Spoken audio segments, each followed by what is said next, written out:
estamos escuchando a un gran músico, un gran concertista, un guitarrista que se llama Sapsay. Sí, es el hijo de nuestro amigo constitucionalista Daniel Sapsay. Se llama Sebastián Sapsay, y está en línea. ¿Cómo te va, Sebastián? ¿Bien? ¿Qué tal, Jorge? Buenas noches. Muchas gracias por... Encantado de conocerte, no nos conocemos personalmente. Has tenido una carrera muy larga y muy importante. Sos un concertista extraordinario y ahora estás trabajando en este canal de YouTube, además, que hacen con tu padre. Sí. ¿Cómo es eso? Y fue una idea que surgió, hace unos meses. Yo le había comentado si él tenía ganas de publicar su trabajo en YouTube, porque yo tengo mi canal también, y me dije que podía ser una buena opción para llegar a más público, ¿no? Que hoy en día se mueve, digamos, con estas herramientas. Y de a poco, fue surgiendo también la idea de acompañarlo en videos, o sea, con algunas grabaciones, eso a pedido de él, y fueron surgiendo también más ideas aparte. Está también con nosotros Daniel Sapsay, el padre de la criatura, de las dos criaturas, de este gran concertista, Daniel, y además de del canal de YouTube. ¿Cómo andás, Daniel? ¿Cómo te va? ¿Qué tal, Jorge? Un placer. Muchas gracias. Me han hablado maravillas de las dos cosas. Me han hablado maravillas del canal de YouTube que tenés y de tu hijo. Bueno, del canal deben haber sido amigos. De mi hijo es pura justicia. No, periodistas importantes me han hablado muy bien de tu canal, ¿no? ¿Cuál es la idea, Daniel? Tratar de sintetizar un poco en ese canal tus posiciones y tus comentarios sobre, siempre sobre cómo se viola la Constitución y las leyes en Argentina, que es tu principal tema, ¿no? Mira, tiene un objetivo pedagógico porque la parte dedicada a la difusión del constitucionalismo en realidad tiene una línea que es la exposición desde la evolución del constitucionalismo, cómo se llega a él, la historia y los distintos contenidos. Por ejemplo, ya he desarrollado una parte importante de la dogmática constitucional, las distintas categorías de derechos. Pero claro, voy mechando también, por ejemplo, se puede encontrar un video sobre el caso Vicentín, un video sobre la libertad de expresión vinculada con el momento en que se empieza con la persecución a periodistas, y ahora voy a dedicar 2 a la reforma judicial. Y después tiene otras 2 secciones. Una son las entrevistas que va rescatando Sebastián, que se han ido acumulando en la nube de la virtualidad, y donde hablo con distintos periodistas. Uno de ellos sos vos. Por ejemplo, claro. La que tuvimos en Pasándolo Bien, viene muy bien porque tiene un contenido biográfico, ¿sabes? Pero con otros, por ejemplo, con Magdalena, con Alfredo Leuco, con Marcelo Longobardi, con Majul, en fin, con Fernando Bravo, muchos, Cristina Pérez, por supuesto, más todos ellos me han difundido el canal. Con ellos cuando toco temas clave. Por ejemplo, hoy estoy seguro que más de una de las entrevistas que me hicieron sobre el tema vinculado con esta creación de delitos por parte de un presidente, cual un monarca, también creo que va a ser interesante, ya le digo a Sebastián, rescatarlas porque son muy ilustrativas. Y hay una tercera sección donde se acumulan clases que se han grabado y que estaban ahí volando, conferencias que en distintos lugares. Es decir, es variado el contenido, pero no necesariamente solo crítico. La idea es precisamente que la gente pueda apoderarse de la Constitución, la conozca, la entienda y con un lenguaje claro.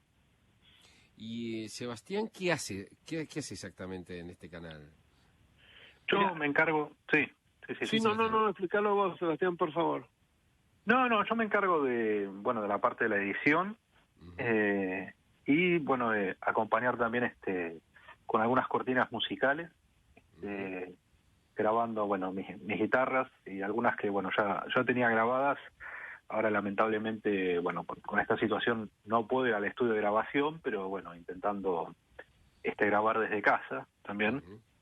Así que digamos, y también surgió la idea, bueno, de hablar de algunos pensadores que en su momento, bueno, estuvieron ligados a la música, incluso fueron compositores, ¿no? Como es el caso de Rousseau, que lo que escuchábamos al principio es una obra de él, Claro, Rousseau, uno de los grandes pensadores, ¿no? De todos los tiempos, pero que además era músico, ¿no? Además era compositor, sí. Claro. Y de hecho, bueno, este es un minué que se me ocurrió transcribir a la guitarra, porque bueno, el original es para orquesta barroca, ¿no? Porque es de una ópera que se presentó en el Palacio de Fontainebleau, en Francia, para la corte de Luis XV, una ópera que se llama El adivino de la aldea, que dirime problemas amorosos. Bueno, es una obra que, de hecho, a Luis XV le gustó tanto que quiso pagarle una pensión vitalicia a Jean-Jacques Rousseau por esta obra y, bueno, él la rechazó. Pero bueno, me gustó, digamos...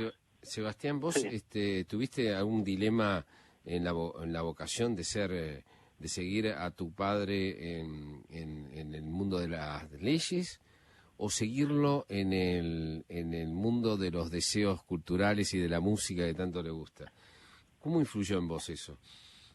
Y hay, bueno, tengo un gran interés, sí, por la política. Creo que, y por la actualidad. Generalmente creo que gran parte de nuestro diálogo cotidiano siempre se basó, digamos, en esos dos grandes pilares, ¿no? Creo que la cultura y por otro lado la política también. Tuve la suerte de chico, también con un gran amigo de mi padre y una persona que aprecio mucho, José Miguel Bonaindia, que también es abogado y bueno, le mandamos un abrazo grande, un querido amigo, sí. Y que es además una persona, vive un gran en Uruguay, amante de la música, y que de chicos él nos llevaba mucho al Teatro Cervantes y al Teatro Colón, al principio a ver ballet, después ópera también, o sea, es que yo mucho no me enganchaba, o sea, con el ballet o con la ópera, pero sí con la orquesta. Me acuerdo que miraba fascinado El Foso, queriendo saber dónde venía cada sonido que se producía, ¿no? Bueno, a ver, ¿qué vamos a escuchar de Bach? De Bach, un preludio para cello, de la suite número 1, pero que está transcrito a la guitarra, ¿no? Porque gran parte de la obra clásica que se toca en guitarra, digamos, no fue compuesta para guitarra, pero se han hecho transcripciones. A ver, Sebastián. Sí. Sepsay, a ver.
Qué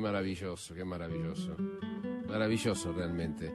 Y Daniel, ¿vos cómo lo educaste culturalmente? ¿Cómo fue tu relación con tu hijo lo que y pasa la que música? Vos también tenés mucho oído y Yo tocaste toqué piano y hasta todo. los 17 años, hasta que empecé derecho, curiosamente. No tenía el talento de Sebastián ni remotamente, pero sí me gustaba muchísimo la música.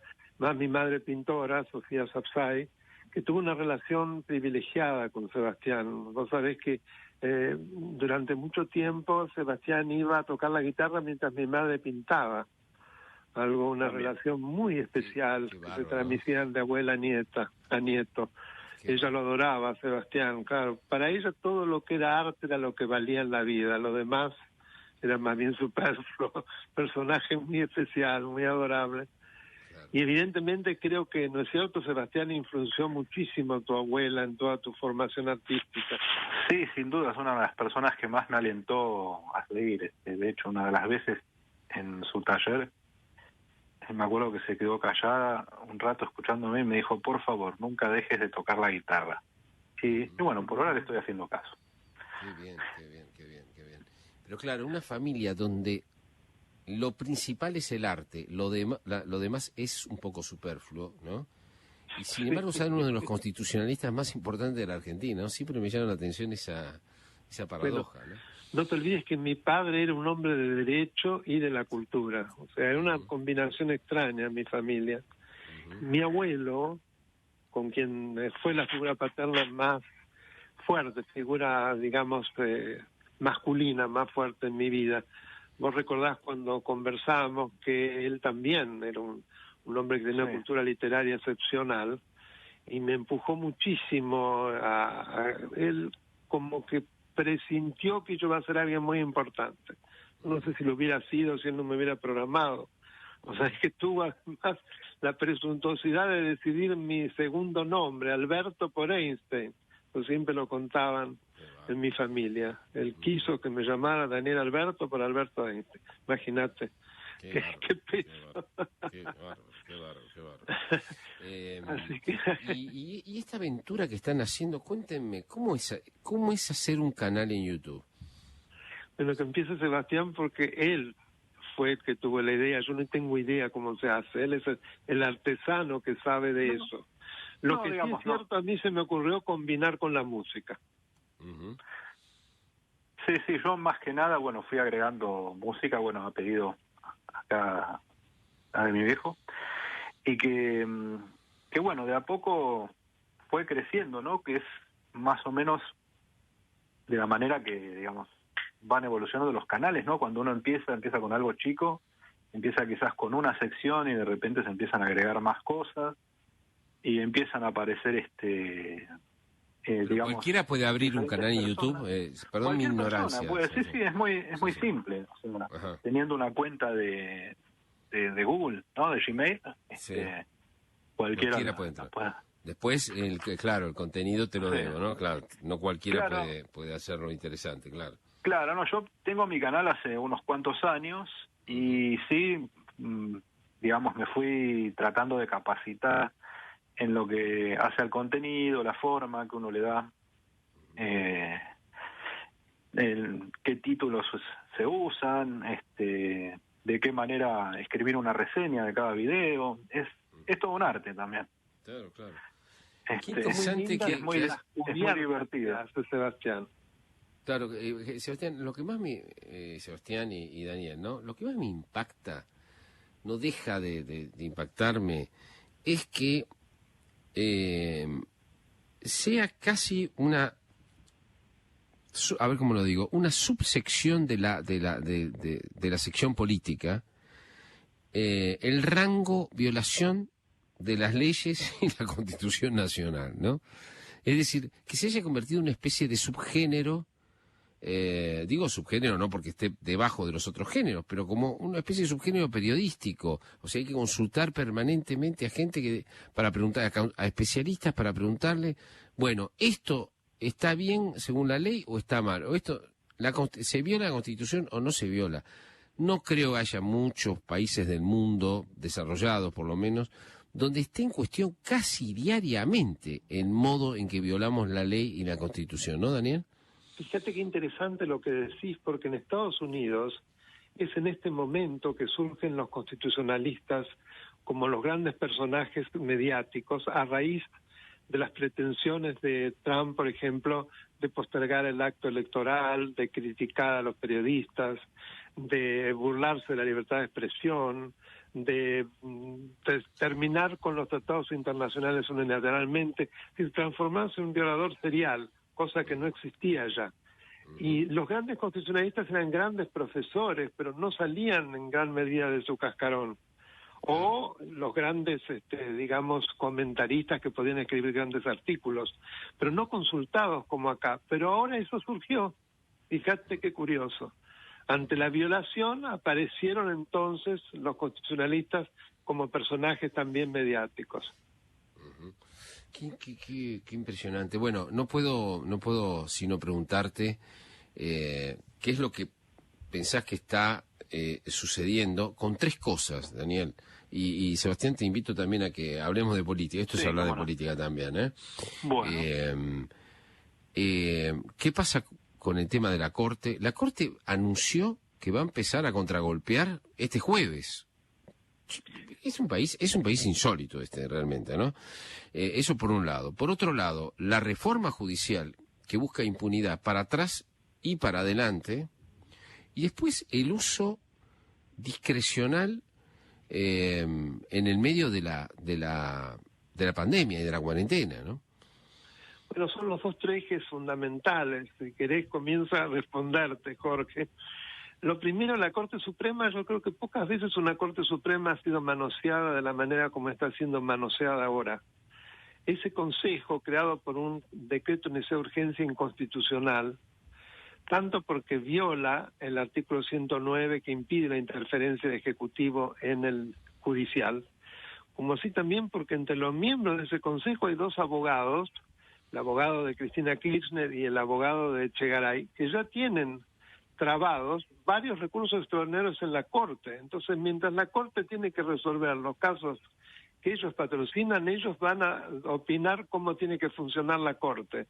Es algo absolutamente inaudito. También en la composición encontramos a 4 jueces de Cortes Supremas de provincia, por supuesto inferiores a los jueces supremos. Y son ellos los que van a opinar cuántos tiene que ser el número, la composición, si funciona bien o funciona mal. Es algo realmente de un descalabro constitucional que yo he visto muy pocas veces, realmente del Paleolítico. Y al mismo tiempo tenemos una reforma judicial que yo me niego a discutir la letra chica, y te explico por qué. Como vos bien decías, acá de lo que se trata es de poner en marcha un inmenso plan de impunidad, como una suerte de autoamnistía. Ponerse a discutir la letra chica y darles el gusto, porque es una manera precisamente de avalarla, sin demostrar qué es lo que se persigue. Ya solo la idea de aumentar el número de miembros de la Corte, a lo que me opuse siempre, pues mira, hace 30 años siempre dije que las Cortes había que dejarlas tranquilas, y se niejaran solas y se renovaran solas naturalmente, por la muerte, la renuncia o la remoción de sus miembros, no por aumentar el número, porque eso implica hacerse la propia Corte, tener una Corte que hace la Corte al gobierno de turno. Eso no sirve, es lo contrario de la independencia de la Corte.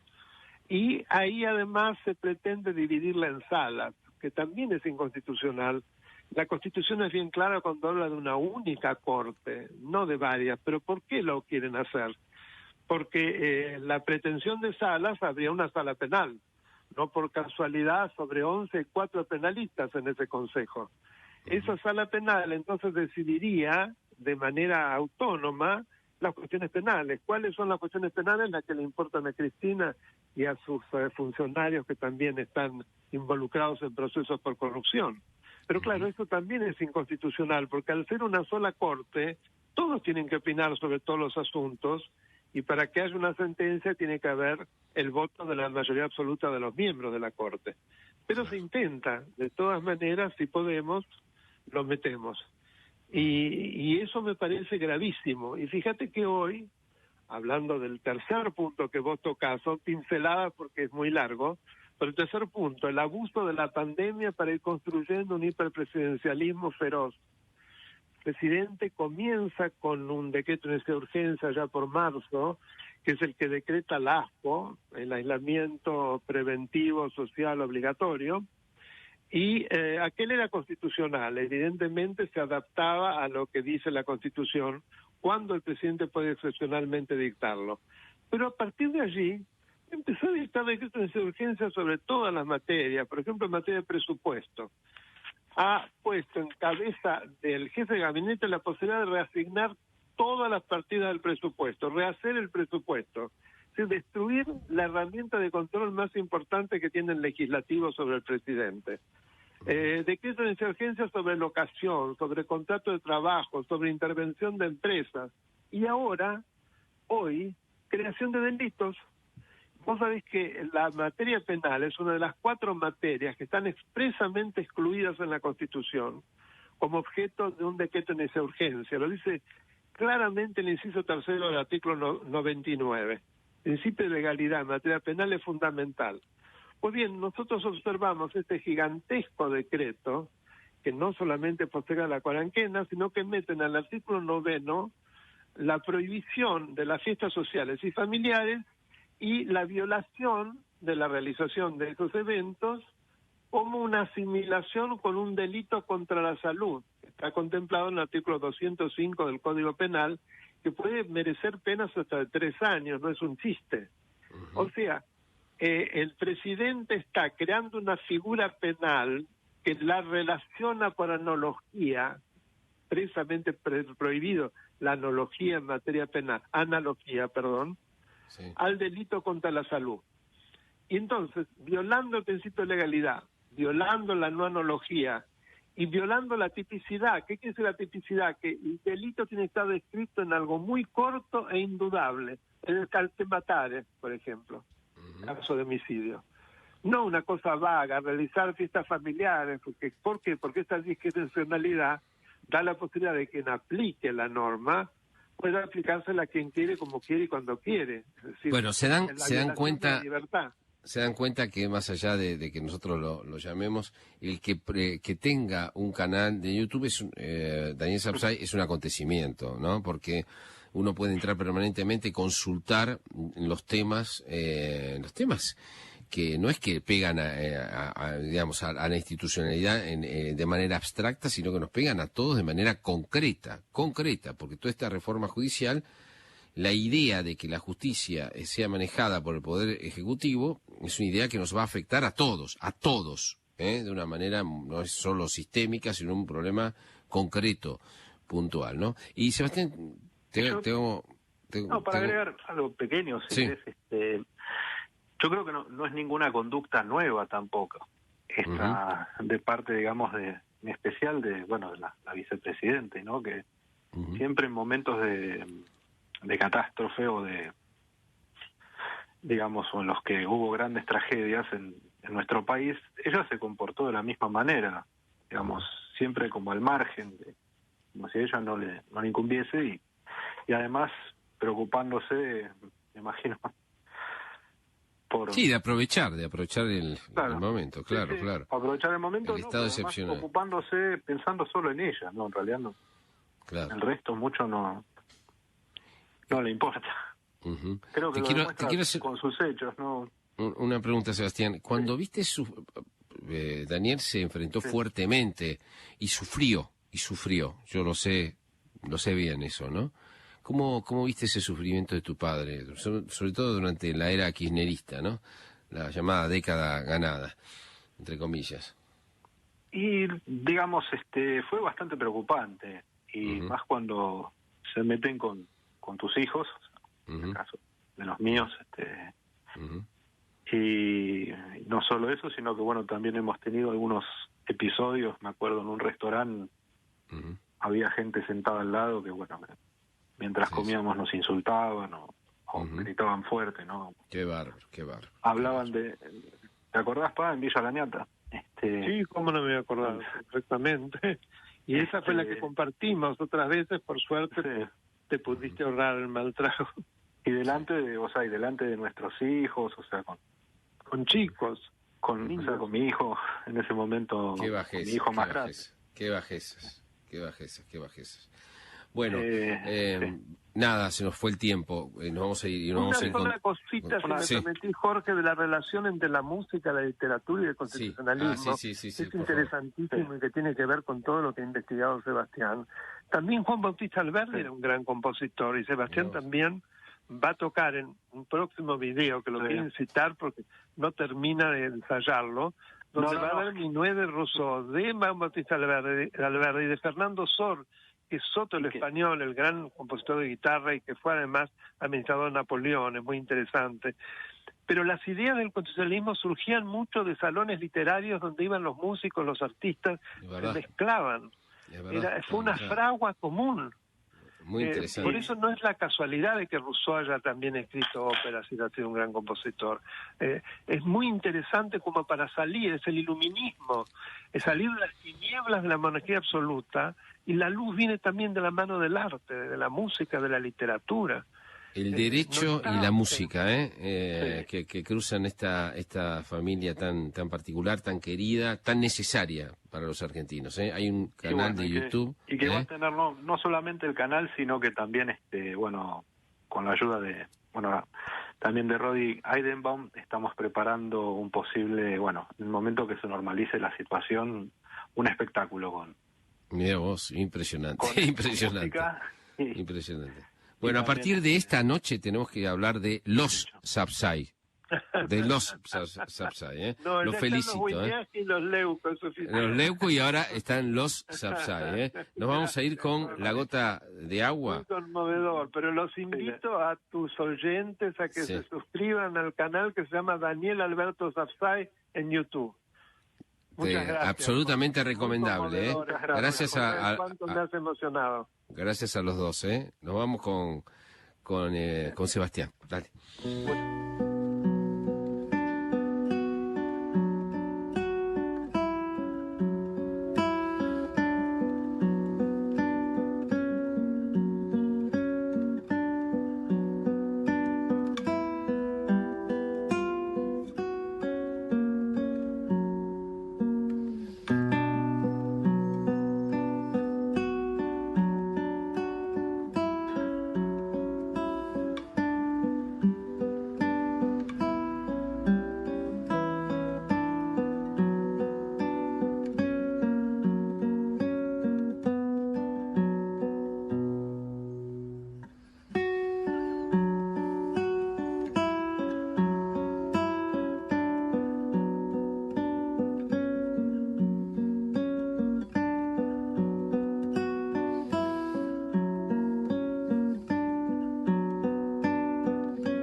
Pensándolo bien, el programa de Jorge Fernández Díaz, por Mitre.